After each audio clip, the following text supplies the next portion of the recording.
अभी तो मैंने परीक्षा नहीं ली और आप कहो तो मैं परीक्षा ले सकते हैं, इतनी बड़ाई करना ठीक नहीं है। और समझा करके विश्वामित्र बोले, सुनो वशिष्ठ जी, और क्या बोले कि सत होता है व्रत होता है पर सीमा सबकी होती है, और सावन भादों के दिन पाई की नदियां भी बाहर होती है,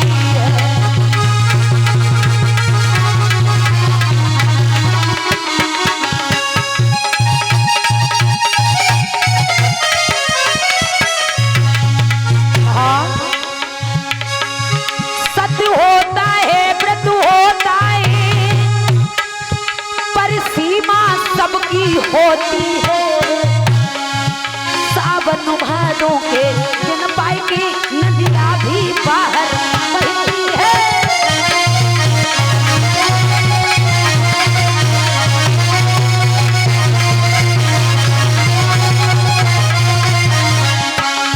और सोना क्या खूब चमकता है, जब तनिक दिखाओ आज नहीं, मुनिवर ये बातें घर की हैं कि अभी तक जांच नहीं।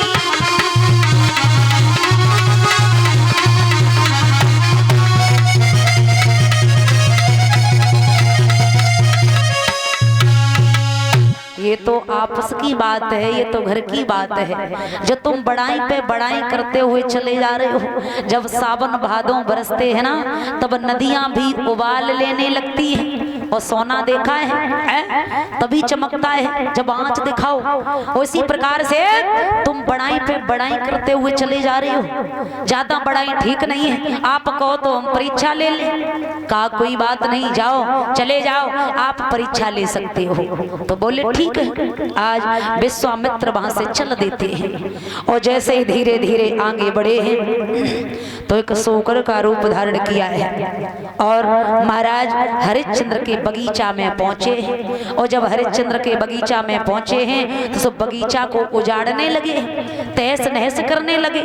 माली ने देखा कि कसूकर आया, बगीचा को उजाड़ रहा है, उसे भगाना चाहा, मारना चाहा, तो माली की जंगा को ही फाड़ दिया है। माली रोता हुआ दौड़ता हुआ महाराज हरिश्चंद्र के पास में आया, कहा महाराज की जय हो, महाराज की जय हो। बोले क्या बात हो गई? बोले बगीचा में एक सूकर आया है, उसने सारे बगीचा को तहस नहस कर दिया, और जब मैंने भगाना चाहा तो मेरी जंघा को भी फाड़ दिया। बोले अच्छा? बोले हाँ।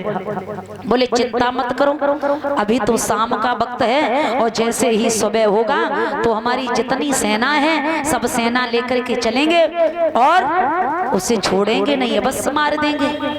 माली ने कहा महाराज अभी चलना है, तुरंत चलना है। बोले पागल हो गए हो, शाम का वक्त है, और शाम के वक्त पे कोई दुश्मन दरवाजे पे आ जाए तो भाई भगाऊ नहीं जाते है। तासों जैसे ही सुबह होगा तुरंत चलेंगे, उसे जरूर मार देंगे। बोले तो ठीक है।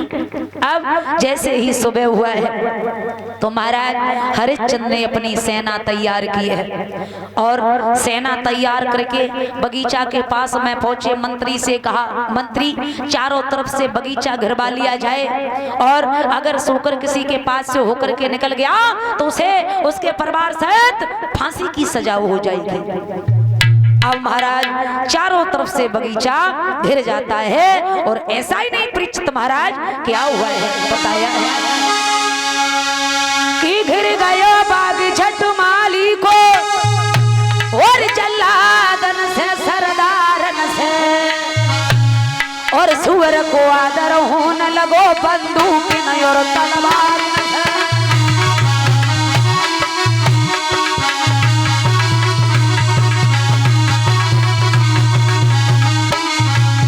ऐसा ही नहीं, घिर गया बाग झट माली को, घिर गया बाग झट माली को, जल्लादन से सरदारन से, और सुअर को आदर होने लगो बंदूक न और तलवार न से।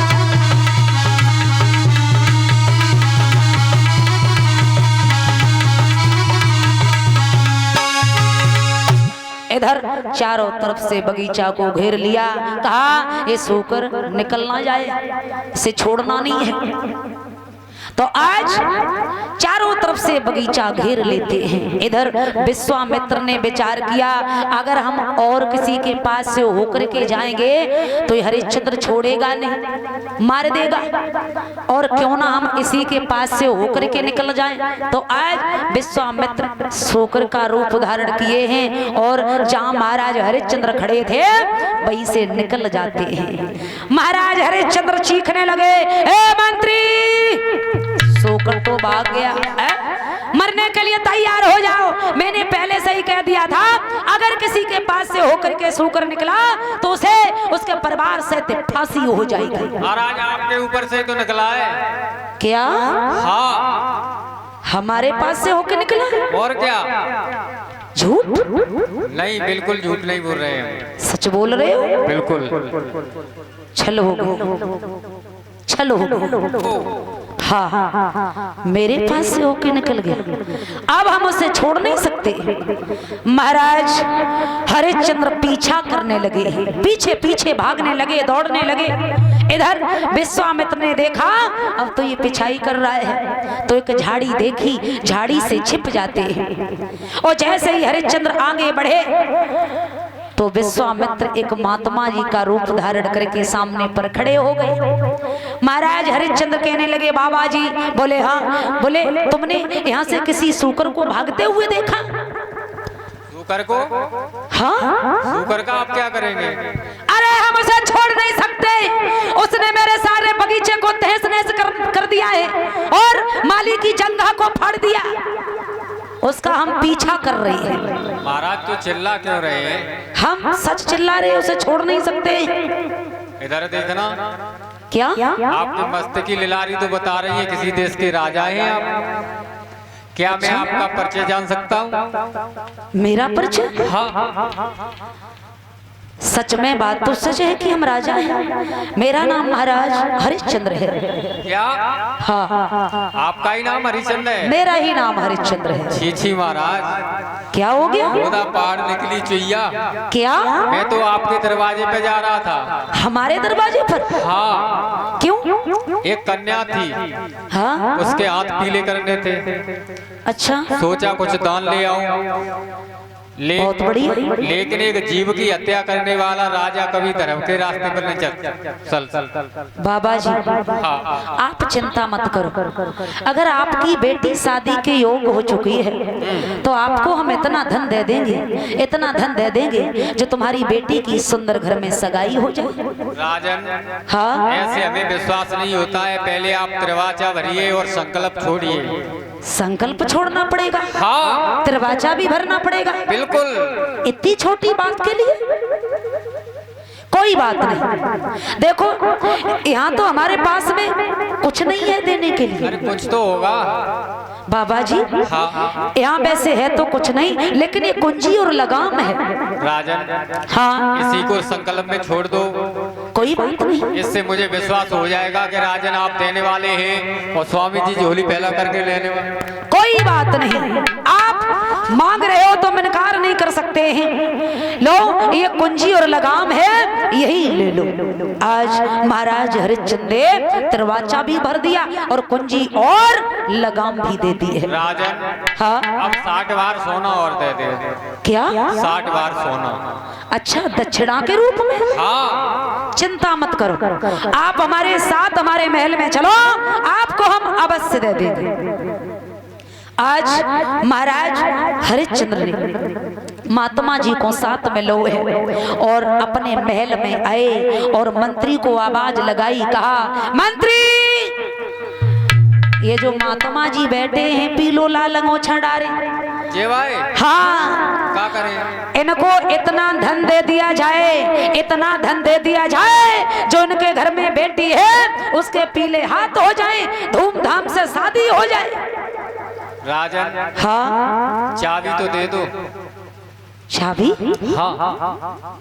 अरे वो तो पहले ही महात्मा जी को थमा चुके हैं।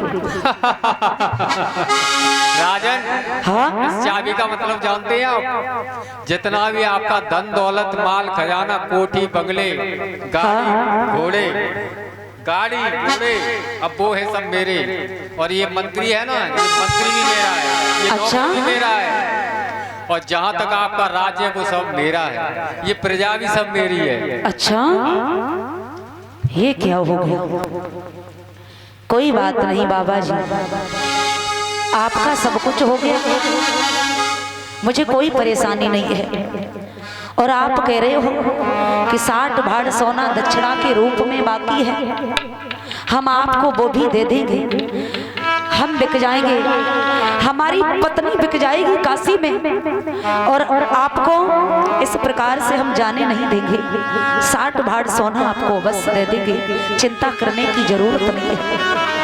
आज महाराज हरिश्चंद्र अपने महल के लिए चल दिए हैं। जैसे ही मैया तारा की नजर पड़ी है महाराज हरिश्चंद्र के चेहरे की तरफ, तो मैया ने कहा पिया, जब पहले आया करते थे तो चेहरा फूल की तरीका से खिला खिला नजर आता था, आज क्या हो गया जो चेहरे पर इतनी उदासी, ये चेहरा मुरझाया हुआ क्यों है? महाराज हरिश्चंद्र की कलाई पकड़ी है मैया तारा ने बिठा लियो है। मैया तारा अपने पिया को पूछने लगी है, और क्या बोली है सुनो महाराज। कहने लगी है कि हर पल कलियों से खिले हुए, सुनो पिया, कि हर पल कलियों से खिले हुए, और जब जब महलन में आती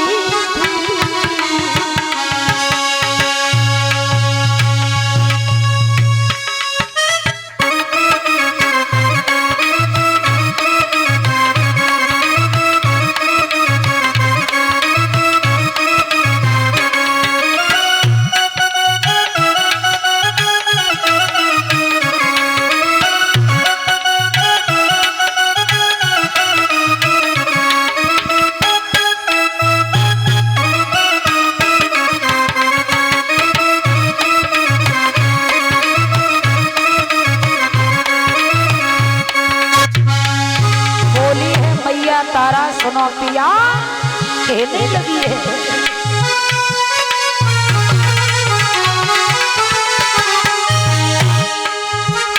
हरे पल कलियों से खिले हुए जी, हर पल कलियों से खिले हुए, जब जब महलन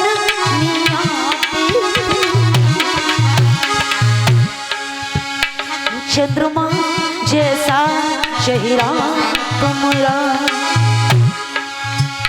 चंद्रमा जैसा चेहरा तुमरा, और पल पल में मुस्कुराते,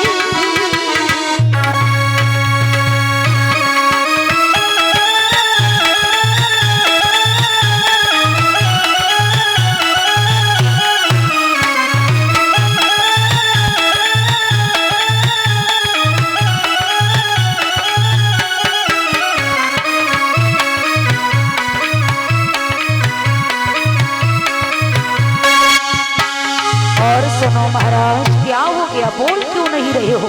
और बोली है मैया तारा,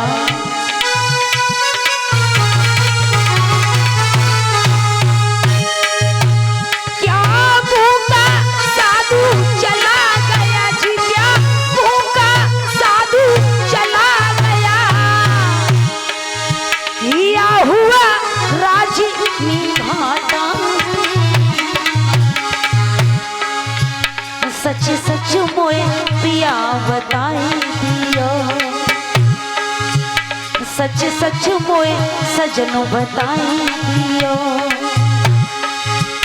चेहरे पे क्यों सन्नाटा,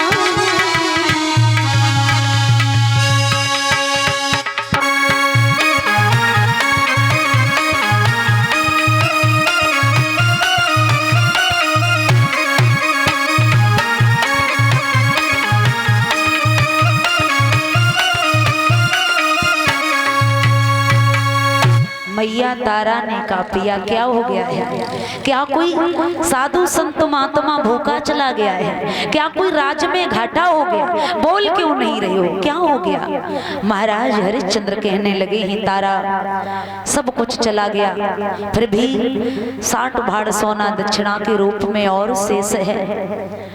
एक महात्मा जी दरवाजे पर आए, कुंजी और लगाम मैंने पहले ही उन्हें दे दिया, उन्होंने पहले ही ले लिया। फिर 60 भार सोना दक्षिणा के रूप में और है कि आप हमारे साथ में काशी में बिक सकती हो, क्या बिकने के लिए तैयार हो? मैया तारा ने कहा तुम तो ऐसे पूछने के लिए चले आए जैसे कि मैं किसी और की पत्नी हूँ। मैं तुम्हारी पत्नी हूँ, चाहे शरीर के टुकड़े टुकड़े करवा दो, मुझे फिर भी कोई गम नहीं है। बेचना तो बहुत बड़ी बात है। तो आज महाराज हरिश्चंद्र और तारा काशी में बिकने के लिए तैयार होते हैं। तब तक रोहतास दौड़ करके आया, कहा माँ कहाँ जा रही हो? बोले हम काशी में बिकने के लिए जा रहे हैं। तो आज रोहतास भी काशी में बिकने के लिए तैयार होता है। तीनों प्राणी काशी में बिकने के लिए तैयार होते हैं। अब महात्मा जी के पास में आए, कहा कि चलो हमें काशी के लिए ले चलो। तो आज विश्वामित्र महात्मा जी का रूप धारण किए हैं, आगे हो गए, पीछे हरिश्चंद्र तारा रोहतास चलने लगे। विश्वामित्र कहने लगे जल्दी चले आओ, काशी काफी दूर है। तीनों प्राणी दौड़ने लगे, चलने लगे। मैया ने कहा पिया घर से कभी बाहर भी नहीं निकली थी, तुम्हारा बेटा कभी घर से बाहर नहीं निकलता था। मेरे पैरों में कांटे चुभ चुके हैं, मुझ पर चला नहीं जा रहा है, और तुम्हारा ये छोटा बेटा है, इसे प्यास लगी है, पिया इसे पानी पिला दो। महाराज हरिश्चंद्र ने कहा पागल हो गई हो तारा, जब तक मेरी राज है तब तक हम पीछे मुड़ करके भी नहीं देख सकते हैं, पानी तो बहुत बड़ी बात है। आज महात्मा जी कमंडल लेकर के आए, कहा हरिश्चंद्र लो इस बच्चे को पानी पिला दो, 3 में से एक भी मर गया तो मेरी दक्षिणा में कमी हो जाएगी, इसलिए एक भी मरने नहीं चाहिए। रोहतास कहने लगा बाबा जी ये कमंडल मुझे मत दिखाओ, ये पानी मेरे सामने मत लाओ, क्योंकि हम तो तुम्हारे सामने खुद पानी पानी बन करके खड़े हैं। हम पानी पीना तो बहुत बड़ी बात है, पीछे मुड़ के जहाँ तक मेरे पिता की राज्य है तब तक हम देख भी नहीं सकते हैं। विश्वामित्र कहने लगे तो कोई बात नहीं, चले आओ, काशी थोड़ी दूर और है। तीनों प्राणी भागने लगे हैं, दौड़ने लगे हैं, काशी में पहुंचे हैं। और जैसे ही काशी में पहुंचे तो काशी की गलियों में आवाज लगाने लगे हैं विश्वामित्र, अरे काशी के लोगों, अरे काशी के लोगों, 3 प्राणी बिकने के लिए आए हैं, किसी को भी जरूरत हो तो वो ले जा सकता है। तब तक कालू मित्र के कान में आवाज पहुंची है। कालू मित्र दौड़ता हुआ आया, कहा बाबा जी। बोले हाँ। बोले जो ये नौजवान खड़ा है इसकी कीमत क्या है? बोले 20 भाड़ सोना। आज कालू मित्र ने महाराज हरिश्चंद्र को खरीद लियो है। तब तक एक ब्राह्मणी आई, ब्राह्मणी ने कहा बाबा जी जो ये लड़की है इसकी कीमत क्या है? बोले 20 भाड़ सोना। ब्राह्मणी विचार करने लगी, जब ये लड़की को हम लेकर के जाएंगे तो इसका बेटा भी साथ में जाएगा। बोले दोनों की कीमत बताओ, दोनों की कीमत क्या है? बोले 40 भाड़ सोना। आज ब्राह्मणी ने मैया तारा और ताश को खरीद लो है। अब तीनों प्राणी जब अलग अलग भये हैं परीक्षित महाराज, तो मैया तारा रोने लगी है। हरिश्चंद्र की कलाई कालू मित्र ने पकड़ ली है, लेकर के चल दिए। अब मैया तारा पीछे पीछे दौड़ने लगी, कहा पिया एक बार तो पीछे मुड़ करके देख लो, मुझे छोड़ करके कहाँ चल दिए, मैं तुम्हारे बिना कैसे रह पाऊंगी, एक बार तो रुक जाओ। मैया तारा रोने लगी है और रो करके बोली सुनो पिया इस प्रकार से हमें छोड़ के मत जाओ। और कहने लगी है रो करके, और कहाँ बोली है परीक्षित महाराज,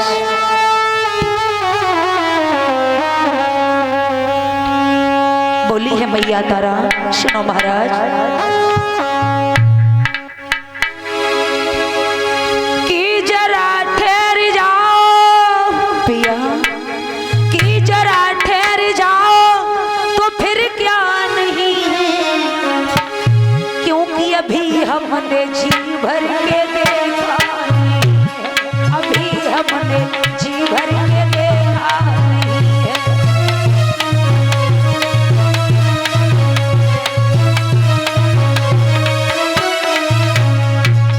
भैया इस प्रकार से हमें छोड़ के मत जाओ।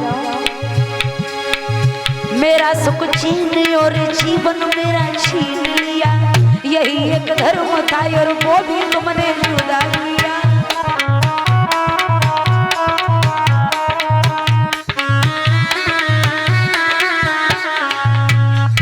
बोली है मैया तारा सुनो महाराज, मेरा सुख चैन और जीवन मेरा छीन लिया, यही एक धर्म था और वो भी तुमने जुदा किया।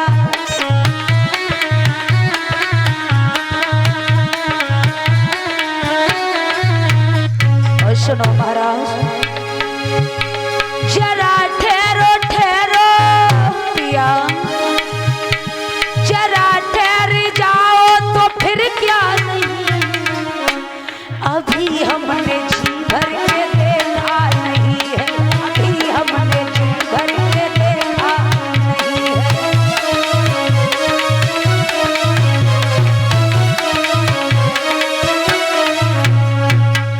मैया तारा पीछे पीछे भागन लगी, कहने लगी पिया रुक जाओ ठहर जाओ, तुम्हारे बिना मैं कैसे जी पाऊंगी।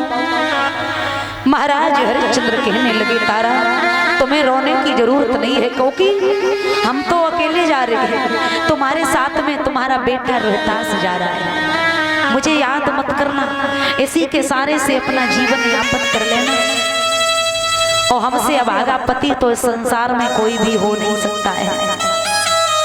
क्योंकि हर पति जब शादी करके करता है, शादी करके लाता है तो अपनी पत्नी को वचन देता है, कहता है कि सुख दुख में कभी तुम्हारा साथ नहीं छोड़ेंगे।